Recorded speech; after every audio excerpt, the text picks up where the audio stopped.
I guess I'm doing this one live too. It just depends. I don't know. I felt like doing a live mood. So this episode we'll talk about obviously Trump. We'll talk about Mr. Ramaswamy and or Vic, Jackson Hole, China, BRICS, and then I guess whatever you guys want to talk about. So yeah, I hope you guys are doing good tonight. I know it's late, man, but long day, and I just I don't know, wanted to talk about this. Holy shit! I actually got 56 people in here. That's crazy. I don't know. I think I want to start with Jackson Hole first, then China, then BRICS, then we'll talk about Trump, and then our local politics, right? So with Jackson Hole, if you guys don't know, tomorrow our Federal Reserve Chair is going to be speaking. And, oh, by the way, can someone just confirm you could hear me? Because I'm speaking out of my freaking headphones here. I don't even know I got these in. But if you guys could just give me a thumbs up real quick. Sorry, first time using these things. I'm usually like plugged in. So if you could hear me, just say you could hear me. Otherwise, I'm probably going to have to like restart this thing. Loud and clear. All right, thank you so much. So let's start off with Jackson Hole. So and this will tie into China, then BRICS, right? Because I think they're all kind of intertwined. So tomorrow the Federal Reserve Chair will speak. And we don't know what he's going to say. Obviously, markets today reacted pretty negatively. And if you care, I'm still short. I'm still short the market. I'm like a pretty good amount, right? I think, and we all kind of know this, the Fed's in a hard spot right now. I don't think anyone has sympathy for him because they're just doing their job, right? With Jackson Hole, it's going to set the precedence of what's going to happen for like the rest of the year and what they're feeling. Now, remember, this last meeting when the Fed had last month, it was like the market was predicting only a 20% chance that they would rate hike again. They said that it would be done. We don't know. We'll see. We'll get a little bit more clarification. The one thing I do want to mention is unemployment is kind of on the rise. You see some of these numbers that are being revised. We'll get a clearer picture as the months progress, but I think they might be done, but you never know. If they do hike, they're not going to hike more than another quarter basis points. And what I really want to explain to you guys, if we see the headlines, we see that it says, oh, interest rates are higher, but the rest of us are still living our life, right? So we might be thinking, well, everyone's saying that the economy's bad or whatever, but shit, dude, I'm still chugging along, right? I just want to explain, like, just because rates are high right now, it doesn't mean it affects everyone right away.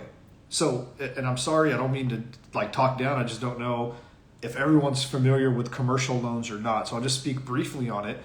Commercial loans usually operate on a 3-year, 5-year, and 7-year arm. That means every 3 years, 5 years, and 7 years, they're up for refinance, right? Like whatever the current rate is, that's going to be the rate of the loan going forward. So what does that mean? All that means is if you bought something like a piece of commercial property in like 2018, 2019, and this is your year that you're coming up for refinance, if you bought that property at a higher evaluation and maybe your interest rates at that time were like 4 or 5%, but then today your interest rate is now going to be 7 or 8%, you're going to be hurting. Your payments are literally going to double. And I can speak on this a little bit as far as Texas goes because I'm writing commercial insurance in Texas. And it is very painful. I'm having these conversations with these clients. They're calling me. Their insurance is going double, sometimes triple. And it's like, there's nothing I can do. You give me the information, I take it to the market. Everything has to adjust. And people are like, well, why is this so damn high? Well, I'll explain why it's high. Forget about the, just the fact that inflation's here. That plays a big role in it. But everything affects everything, guys. Everything affects everything. And it's going to affect you personally too. Even if you don't own a home, it's going to affect you because if you're renting somewhere, your landlord costs are going to go up. Therefore, your rent is going to have to go up, right? It's just, it all meshes together. So what's happening in the insurance industry is basically everything is more expensive to build now. Surprise, surprise. It wasn't like it used to be. So in order for insurance to be accurate, they obviously have to charge more. Why do they have to charge more? Because if you had $1 million building, right? And let's say in 2018, you bought $1 million building and you got it for a 5% rate. I'm going to tie all this in. It is now 2018, 2019, 2020, 2021, 2022. Let's just say this is the year you're going to refinance, right? Let's say you paid 5%. Now your interest rates are at 7, 8. A regular person's paying 8 to 9%. Your payments are going to double. The cost to reconstruct that building is no longer $1 million. All the materials have gone up in price. Labor's gone up in price. To rebuild that same building today is probably going to cost you $2 million. So therefore, your insurance is going to go up. Now that your insurance is up, it's up based on the value. Your value of your building is up. Now your taxes go up. That gets more expensive. And of course, we already talked about payments because your interest rate is higher. So as you see, these pressure points are being put on in all parts of the economy. All right, so you might be thinking, well, I'm good. I don't refinance. Like I don't refinance on some of my loans until next year, year after, right? Now, you got to remember, this has to go through the economy, guys. Like it's not just like a stock, right? When we hear bad news in the stock market, it's just like, bam, we're freaking selling. In the real world, when you work in real estate or you're making investments, you can't move property overnight. It takes time. You got to put it on the market, negotiate, go through due diligence, go through all this. So what's happening right now is every single day, every single week, every single month, people are refinancing their commercial real estate loans. Some people are going to be able to survive and some people are going to die because it's not just the payments. Remember, the taxes are up, the insurance is up, the cost of rehab is up. All these pain points are coming in on the economy. And I posted about this before. You're not going to see a big drop, like a 20, 30% drop. That's not going to happen. What you're going to see, once again, take it with a grain of salt, just my personal opinion here, is you're going to see a slow and steady decline. Just because interest rates are putting pressure on everything. So I'm very curious to see what Federal Reserve Chair Powell says tomorrow and what kind of direction he gives us for what they are going to do with interest rates, because that's another thing, right? Like if you're looking to invest right now and you're like, holy shit, dude, is this going to go to when do rates top, right? Are they at 8%? Are they 9? Are they 10? Are they 11? When are we going to get direction like, hey guys, we're stopping here, so then we as investors all know we can build our financial models on this rate. But until we don't know exactly where that is or where the normal is going to be going forward, we can't really make an educated financial decision. Because we like if you buy something today at an 8 cap, but 6 months later interest rates go to 10%, you are underwater theoretically on that deal. Now that's not too bad because we have 4 years or 3 years, 5 years, 7 years, depending on your arm to readjust. But it makes everybody kind of pause.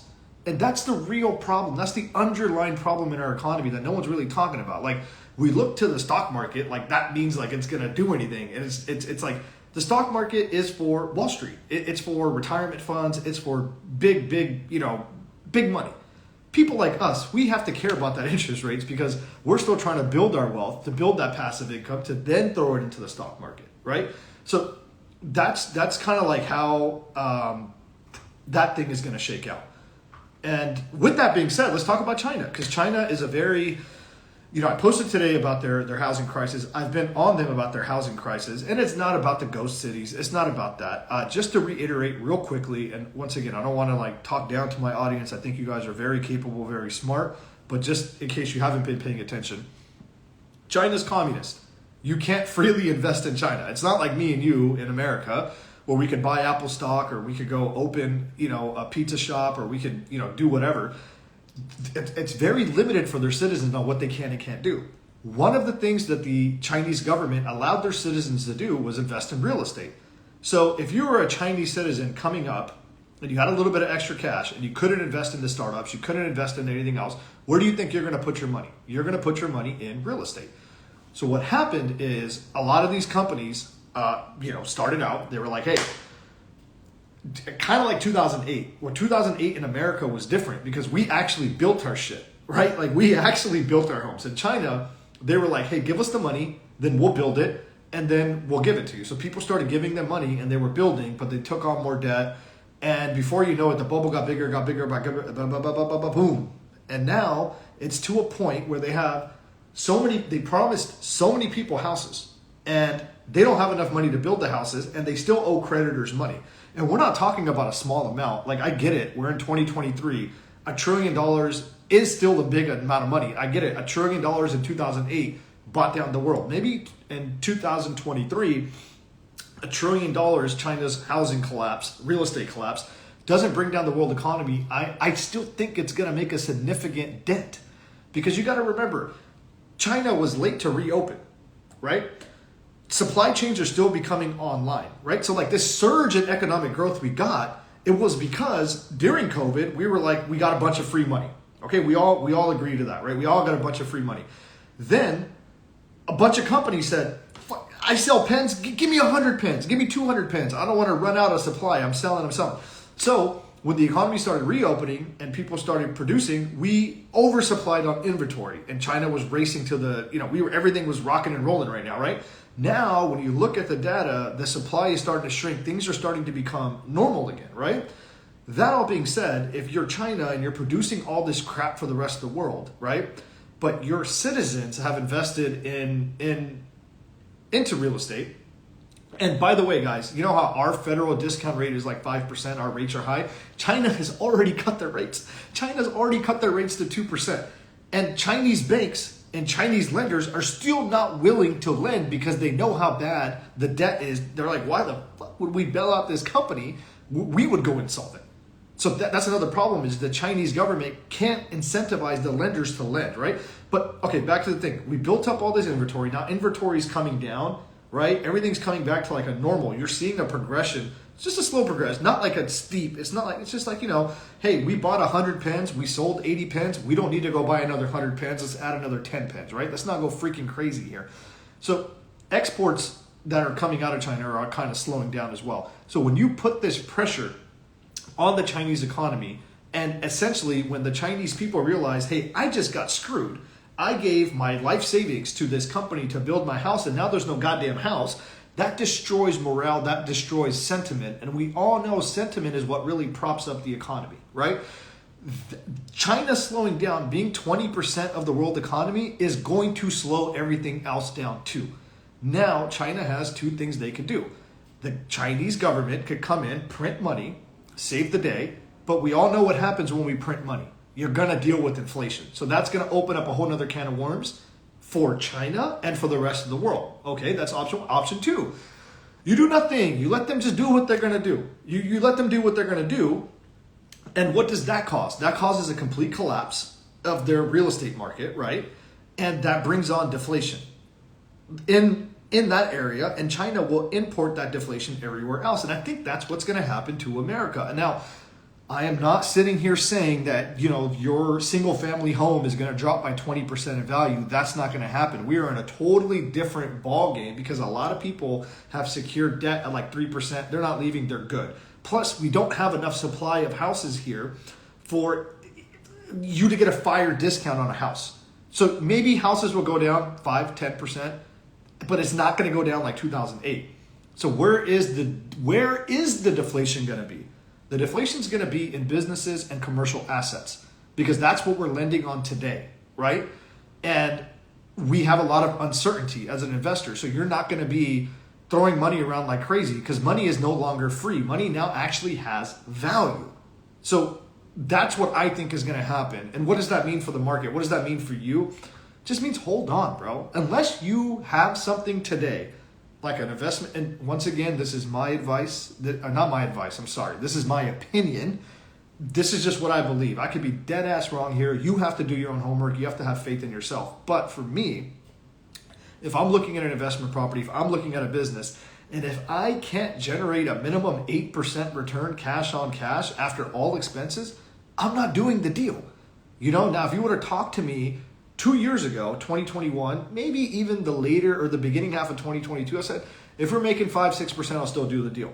That's what's changing. And what does that mean? That means if I'm not willing to invest money because I can't earn 8%, the only way I can earn 8% is if prices of businesses and commercial real estate come down. It's just inverse, right? The cheaper something is, the more money you're gonna make, like on the return, right? If you're earning $10,000 a year on something and you're buying that business for $100,000, that's 10% return, right? If you're paying $200,000, still earning 10, that's 5%. It's just prices are gonna naturally have to come down. because money is also being sucked out of the market at the same time. Why? Why is money being sucked out? If you own a commercial building, an apartment complex, you own a business, you own anything, and you're coming up for a refinance, in order to keep your payment down, or in order for you to survive, you are going to have to take cash out of your savings, out of your checking account, and give it to the bank to lower your payment, or to lower your borrow, so your payment makes sense for you to stay profitable. So that means you as a business owner are not expanding. That means you're not buying more crap. You're trying to protect what you have. In my opinion, I think that's what's going to happen. And of course, once we start seeing unemployment rise, the Fed is then going to cut. And I swear to God, you could look this up yourself on Google, and you could just look at gross domestic product when it declines and unemployment. They kind of follow each other down, right? And the reason why is once the Fed's done their job, because they won't admit it, but their job is to fuck the economy up, okay? Once they've done that, and the reason why they're doing that, because that's how you bring inflation down. Because if you and me are unemployed, you and me ain't going out to Chili's with the boys. You know what I mean? Or we ain't going to freaking Buffalo Wild Wings. Or we're not going to, you name it. We're going to be like, fuck, man, I'm unemployed right now, dog. Let me just pay my rent, my bare minimums. Like, let me chill. What does that do for the rest of the economy? It just means that demand drops, and then supply is able to catch that demand, right? And then we even out, and that's how we get real inflation under control. That's an unfortunate thing, but that's the reality. So then when the Fed sees this, they say, oh shit, the economy's dropping. Let's try to get this thing going. They'll start cutting rates. But once again, the Fed's always behind. They've never timed it perfect. So when they start cutting rates, that's when the economy is declining. So don't start buying crap right when they start cutting cutting rates. You kind of have to wait, a quarter or 2 quarters for the rates to then settle, and then prices to settle, and that's when you're going to buy. That's when you're going to do deals, and then the new cycle starts again, right? Rates are lower, people start buying, stuff starts coming around, we start climbing higher, and then 5-6 years later, we're back in the same goddamn cycle again. And I'm not smart enough to figure out how the hell we break that cycle and we just stay steady. It's too much human input. It's too complicated to really be able to take a control of, because you're always having to adjust, right?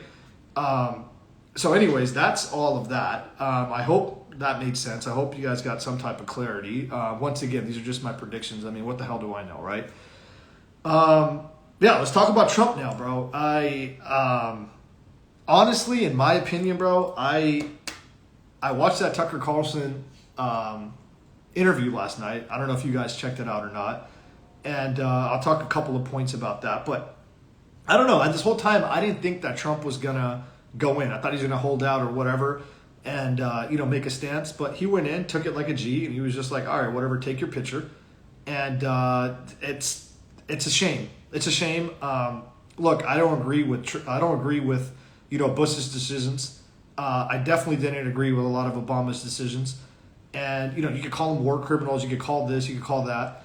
And I get it. I get the frustration. But, where I come from, this is the type of, where my parents came from, I should say, this is the type of politics they play. When your side wins, you imprison the loser and you make them punish. You punish the hell out of them. The reason why I'm scared of this, it's not so much that, it wouldn't be great to see Hillary Clinton with the mugshot and all that. The problem is this is going to scare the shit out of the bright people that actually want to be involved in government. People like me and you. People like me and you that actually go and we do something good in our lives, and when we're older, we're like, hey, maybe we should run for office. Why the fuck would you ever run for office if you have a chance to be drugged in the fucking mud, right? And end up in jail and lose everything. That's why. It's absolutely bullshit. And I fear that our country now has changed forever. And some people might say, no, the Republicans are cowards. They won't. But there's a lot of people that are going to be voted in that will vote on, hey, I'm Republican. I'm going to come after the Democrats. It's going to happen. And honestly, man, I am down the middle, bro. I am physically conservative. I'm democratically liberal. I don't care what you do with your body and what you know what I mean? I think a lot of people think along the lines I do. I just don't want to see a country where we we are like a third world country, right? Like where we say, hey, my side wins and let's arrest the other side. That's not a healthy society. That's such a toxic relationship, bro. Like it's not because, oh, I voted for Trump or I want Trump. Trump is irrelevant. He has 4 more years regardless if he wins or he doesn't win. America's going to last forever. Trump is not going to last forever. When I speak on this, it's more for me worried about our country's future. And I hate it. I hate it. And honestly, I would have hated it if it was Hillary Clinton going to jail. Right? Like, and you might say, oh, dude, what the fuck? She did this, she did. I get what she did. But there's just certain things you do in business. Like there's people that I don't want to do business with, but I'm never disrespectful. You understand that it is what it is and you move on. I think, unfortunately, we have opened Pandora's box. And, I guess all I can say is pray for our country and pray for cooler heads to prevail. And I hope to God that the Republicans take the high road and the Democrats realize like, yo, yeah, we kind of fucked up with this thing. I really don't want to see the Republicans get into power and then we try to jail the Democrats, because then we're no different than we're no different than anybody else, bro. We have to set the example. Someone has to stand up and be the bigger man. And I hope to God that it is the Republican Party that stands up and says, you know what? We could really take you to jail. We could fuck everything up right now, but we are better than that as a society. But then again, I mean, I get it. I'm fucking human too, bro. When someone slights me, I get petty too, bro. I'm just like anybody else here. You want to get even.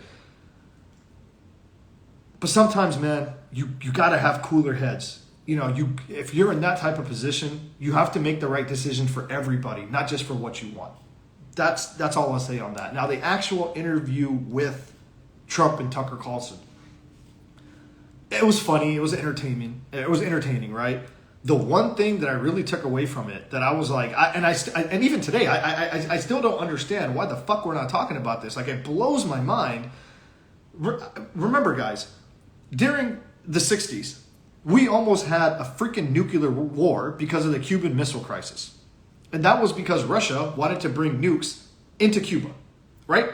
And then JFK went and blockaded it, and we were like, this is the last stand, right? It was one of the greatest moments in American history for a president, in my opinion, because he was like, I could easily lead us into war, but I'm gonna try up until the very last resort to get, peace.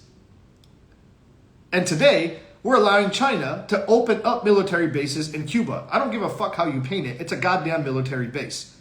And the whole Western Hemisphere, it's ours. And this is where I am America first. I do not want to share it with anybody. I am sorry, but this is my country. These are our citizens. And I want to have absolute superiority unchallenged. Because it's somebody else is going to fill that power vacuum, right? Let China go play where China is. Let Russia go play where Russia is. Stay the fuck out of our neighborhood. And you could say the argument, isn't that what Putin's doing? Is saying you're getting, of course it is. I'm speaking on ours.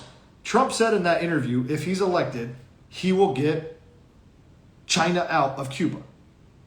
And really, I hope he is elected. I'm voting for him for sure. But I hope to God he actually follows through with that. Because that is probably the most dangerous thing that you could do. It's straight weakness, bro. It's straight weakness. And we should never allow another superpower to be in our proximity like that. That is the most dangerous thing. And the fact that nobody in the media really wants to talk about it, nobody really wants to bring it up, it's fucking astonishing to me. That is the biggest threat right now to us. China is our biggest threat. And obviously I just laid out all the problems China has. So I'm not saying that it's going to be like an overnight. It's never an overnight. It's always gradual. It's a constant fight. It's a constant battle to stay number one, right? And I think right now, we are losing. We are weak. The world knows we are weak. And we do need to restore that power. It's not just about, Trump. It's about how we're seen by other world leaders. Bro, there's no way in hell when Trump was president, China would have had the balls to open up a base in Cuba. He wouldn't have allowed it. It wouldn't have happened. And under this administration, it's happening. Now, is that because Joe China is on the payroll? I don't know. I don't know. That's a whole nother goddamn topic. I can't believe the president of the United States or the vice president of the United States only cost $10 million to get access to. That's absolutely insane to me. But to me, that was the biggest takeaway. Because let's be honest, Trump's foreign policy was amazing. He did a great job. Everyone can say whatever you want about the guy, but he handled fucking business, right? And I think it's very important that we continue to do that because, yeah, we have our economic power, but our economic power is built on the back of our military. And you might think, oh, it's because we could bomb people? No, dude, it's because we have our Navy ships out. It's because we dominate the airs, we dominate the skies, that nobody ever fucks with our shipments. We allow ships to come in. There's never a fucking Somalian pirate that's going to take over our shit. They fucking know better, right? All that shit is to drive our economic power, right? And when you start giving up land, you start giving shit up, that's when we're going to see America slowly start to decline, in my eyes and in my opinion. So it's yeah, man, I don't like it. And like I said, it's not, do I think that we could get along with Russia? Do I think we could get along with China and we can make things work? Yeah, I do. I'm not saying we have to crush them. I'm not saying we have to go to war with them, but you have to set the tone. You have to, it's just like anything else in life, bro. Like, you have to mark your territory, and then they got, another man has to know, like, yo, dog, you cross that line, we're going to throw hands. And they're like, all right, cool, bet it is what it is. We're going to stay in our lane, you're going to stay in your lanes, and then we'll talk shit out. That's the way it needs to be. You can't just let people just encroach, because before you know it, they're going to have a full-blown ass military base down there, and they're going to have weapons down there, and then what are you going to do? And then they control trade down there, then they start having influence on other elections down there, and then it ends up coming. You can't allow it, man. And to me, that was the biggest takeaway, from that, because Trump is the only person that's addressed it. Everybody else is kind of like, oh well, I don't know about Cuba. I don't know. It's like, dude, to me, it's massive. And of course, he reiterated that he would end the war in Ukraine, and I think we should at this point, man. I understand. This is not the Democratic view. This is the deep state view of wanting to, poke the giant, which is Russia. But I honestly think we're losing more than we're gaining, because this is where we'll talk about BRICS. Every other country. Now, you might think of a country like Niger as like, oh, they're fucking weak. They don't whatever, right? Or even South Africa, oh, they're weak, whatever, bro. Dude, they got fucking resources. They have resources that we need. They have, and the other West powers need. It's not necessarily always about the money. We always think it's about the money. Money's important, but it's not always about the money. If we start losing that power, right, and they start aligning, it is not good for us. Do I think they're going to be economically stronger? No. Do I think we're going to be okay? Yes. But it's going to be more painful for us regular citizens, because we're going to have to pay more for the goddamn shit that we need versus if we would have opened up trade and just fucking worked shit out. And in my opinion, the way the world's going right now is it's going to be a divided world. It's either you're going to be a part of the West in America, or you're going to be a part of BRICS and the East. And do I think that's bad? I don't know. I mean, yeah, I kind of do think that's bad. And it's just like the shit that an average citizen here complains about, right? Every time you've ever had a conversation with your friends or, a buddy, whether you're left or right, we all say the same shit. Dude, it fucking sucks we only have two parties. It always sucks that we only have two parties. What the fuck makes us think it's going to be better if we have the West on the Western Hemisphere and we have the East on the Eastern Hemisphere, and then that's it? Versus right now, the way things are right now, we're free to trade with any African country. We're free to do whatever. There's no there's no I'm on this team, I'm on that team. We'll share resources, we'll trade money. At a certain point in time, when those conflicts arise, the war will probably be for resources. And I get it. There's another whole angle to this, which is like, whoa, we're going to be able to go into space. We'll be able to get more resources there. I get that. I 100% get that. But that's in the future. This is the now. So we do need Africa. As much as people want to talk shit about Africa or some of these poor countries, we need their resources. We should work with them. And look, you got to face reality. A lot of those countries, they do have dictators. they do have some type of totalitarian government or whatever. So if you're that dictator and you're like, wait a minute, I'm looking over here at fucking what America's doing to Russia, right? What America's putting onto China, what they're doing over there. Why the fuck would I use the American dollar? That's against my power, right? You're going to align to preserve your power.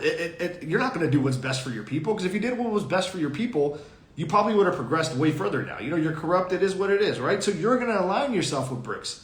And it's crazy because China's just going to use them.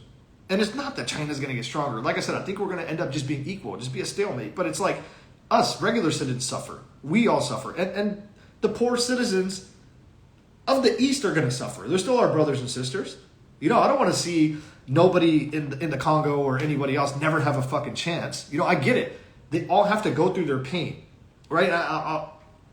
I'll give you this note. When I was in college and during my undergrad, and we were doing, it was one of the economic development classes I was taking, and the teacher asked, he's like, do you guys think it's bad that, you know, like some kid in the Congo, I'm sorry I'm using Congo, but some kid, you know, in the East is only making $2 a day. And then everyone's like, yeah, that's bad, you know? And he was like, and he made a really good point. He's like, okay, so what would you rather have them do? Nothing? Right? And he's like, right now they're making $2. But the plan is you go from making $2 and then you have to fight for your rights. Of course, I'm not saying that. It's not going to happen naturally. It's just like in America. When we started off, we weren't any better. You know, during the Industrial Revolution here, it was fucking horrible. Kids working, you know, people dying in coal mines, making less than like 50 cents a day. Everybody has to go through that, right? And eventually those nations will be developed too. It's just a painful process, but they will get through it. They will go through it. And but I feel that if we're not there to open up trade and have that dialogue, if they go through just the BRICS nations and it stays on just that side, it's kind of like North Korea. You know, you put this wall up, or like the Berlin Wall, right? Like it's like, no, we're on this side, and those poor citizens, they don't have a goddamn option. They're trapped. They're stuck. And my question is, for what, bro? You know, for what? Like, I mean, look, at the end of the day, what we really want, what we really, really want, maybe I don't mean to speak for everybody. What I would think a regular citizen would want is peace and safety, right? Like an American citizen. We don't want to be attacked. We want to be able to live our lives, and we want to be able to love our family and our friends. You know, we don't need to be dominant everywhere, right? We can work with everybody. And somewhere along the line, I guess maybe it's like the lust for power, or if it's greed, I don't know what it is, man. But somewhere along the line, that got, you know, blurred. And I think it's a shame. And look, I'm not saying I have all the answers. It's going to be very interesting. And there's a lot of players, you know, and sometimes we think that what we really want, yes, cobalt is very important. What we really want is, I think sometimes what we all really want is we want a villain. We really want shit to be black and white. We want to look and be like, that's the bad guy, that's the good guy. BlackRock's bad, you know, Bilderberg is bad, right? But the reality is, guys, it's not just one group. There's a shit ton of these fuckers. They're all over the place, and everyone's moving in their own agenda, and they all fight each other. They all do their things, right? It's not always as simple as we think, and I think the world is very gray. It is very gray. We live in the gray, right? Like, and like this decade is going to be like this shit's going to be in the history books. Forget about COVID. That's definitely going to be in the history books. But how these next 8 years play out, but by the end of this decade, is going to be massive, bro. First time ever. We have a country going away from the American dollar, developing another system. We have, you know, a country here that's divided, right? That's kind of always been the case. We always go back and forth. We'll be okay. But the future of the world is going to be crazy, because another truth is African nations are on the biggest come up that nobody wants to talk about. All the youth is in Africa. Right? Like, we're not making as many babies as they are. And you might think, well, they're Africans, you know, whatever. Dude, they're educated, bro. The internet has liberated everybody. They know how to code. They know how to do things too. And now more than ever, I think we all need to depend on each other. But the way everything is shaking out, we're just getting more and more divided. And I think it's really going to stem from this Ukraine war. And to end it with my boy Ramaswamy there with Vic. You know, the video that I posted with him, or posted about him, not with him, what the hell, I don't know him. but where he talked about how he would end Russia-Ukraine war, and he would bring peace, restore the Nord Stream, which we definitely blew that up, right? Restore that, draw the hard lines, and get China and Russia not to be together and allow Russia back in. I think that would be a huge step forward in the right direction. And Andit was saying this. I was born in 91, right? Every movie I've watched, Russians were always bad. Never in my life has Russia ever been painted as a true ally. I guess when I was young, I was like 8, 9 years old when George Bush in the 2000s took over, and I think that's when like Putin was starting to really come into power too. And it looked like we were going to kind of work things out, and shit went sour. And then just like ever since then, ever since Putin's been in there, and I don't think it matters. It's not about Putin. It would be somebody else. He is like a puppet. He is, if it's not Putin, it would have been, the other homeboy that just got blown up in the Wagner, in the plane. It'd be some warmonger like that, right? It's always going to be something like that. But we have never truly, really tried to be friends with the Russians. We have never really tried to work with the Russians. And I don't know. That's a lot deeper than why I'm not going to claim to say I'm a freaking expert in foreign relations with Russia and America. I'm sure there's a lot of shit in there, and I'm sure there's a lot of reasons why we have it up or why we have that fence up. I do think a lot of it is to make sure our defense industry has an enemy at all times. I truly believe that's my personal opinion. But I do think that this next presidential election is important because it's going to determine which way we go in a lot of things, not just in this nation, just this nation, but what we're going to do and what's the precedence we're going to set for the world stage. And it's so crazy, man, because the whole Trump thing, man, you just say that word and it's either you like him or you love him or you absolutely hate him. And I don't think I've ever seen a political candidate like that bad. Like people didn't like Obama, but you had some crazy people like, I hate that guy. But it's like, majority of the time it's like, it's Obama. Same thing with Bush. Bush killed millions of people. And even people are like, I don't like him. But it wasn't to the level of hate that Trump is getting. And it's going to be a very interesting end of the year. And no, for the record, I don't think they're done with Trump yet. I still think they're gonna keep trying to throw things at him. These 4 indictments, this was just it's just gonna go because their goal is to just tarnish his name. So when election time comes around, you just think about all the negative shit. You never think about one of the positive things that he's done or he said. So it's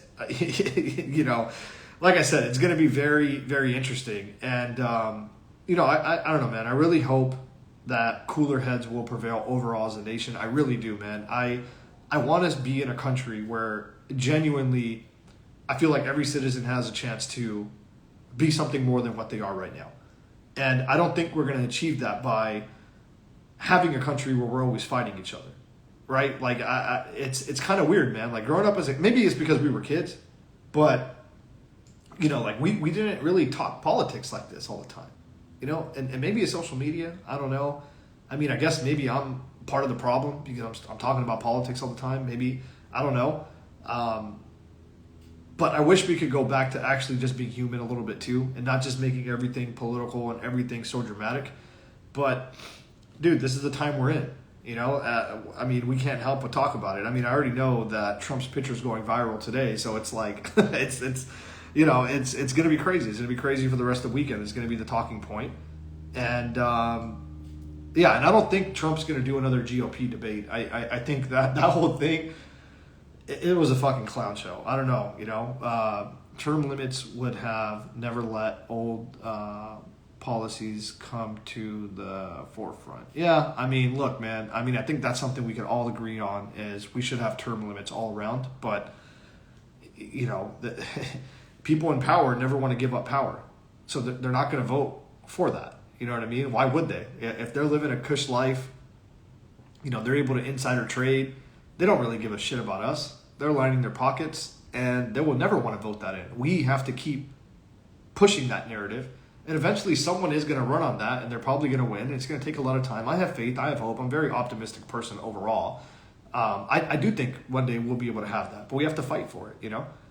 So before I hop on, since, I mean, I know some of you guys have been here during the whole time, I really appreciate you guys for tuning in and stuff, you know, like, that was pretty dope, man. But if you guys have any questions, man, I'll stay up for a little bit and answer a couple of questions. So, you know, I guess, like, ask away about it. Everything's, you know, whatever we talked about, Jackson Hole, China, BRICS, Trump, and whatever. So if you guys have a question, just drop it in the comment section there, and we'll go, you know, I'll try to answer it the best I can, I guess. If there are no questions, then I'm going to call it a night. Well, actually, I'll probably do a little bit of research tonight, and then I'll call it a night. So hope you guys' Thursday night was going well. Hope you guys are going to have a great weekend. You know, thanks for tuning in. So if there's no questions, Your Honor, I'm going to end the... Oh shit. Do you see the commercial property industry crashing? Yeah, I talked about this at the beginning of the podcast, man. Yeah, it's not that it's going to be a crash. It will just be a slow decline. You know, it's just because rates are higher, and because of that, everything else the prices are going to have to come down. But no, I don't expect it to be like 2008, where if you have like a commercial building that you're going to lose your shirt and it's going to be, you know, like 50% off the, you know, original purchase price. But, you know, I definitely think prices will come down about another 10 to 15%. But it's going to take time for these rates to settle in. So I hope that answered your question, dog. All right. Well, if there's no other questions, once again, thanks for tuning in. Follow me on Twitter, dog, because I would love to do a Twitter Spaces, because unfortunately I can't do I would love to have a Twitter Spaces, bring people up and have a live chat like this, but I'm growing my following there. It's not as big, obviously, as it is on Instagram, as I'm focused here. And yeah, you can either subscribe on Instagram or subscribe to the Discord. Instagram will be cool. If you subscribe to my Instagram, I'll post some exclusive content, but I will also give you access to the Discord. And then also, whenever I post this, share this with a friend, man. I really appreciate you guys sharing my stuff. Definitely helps me, you know, grow the page. And yeah, man, thanks for the love, man. Really appreciate you guys. Hope you guys have a good night. And if you're tuning in late, this will be uploaded so you can watch the whole thing. So, all right, guys, have a good night.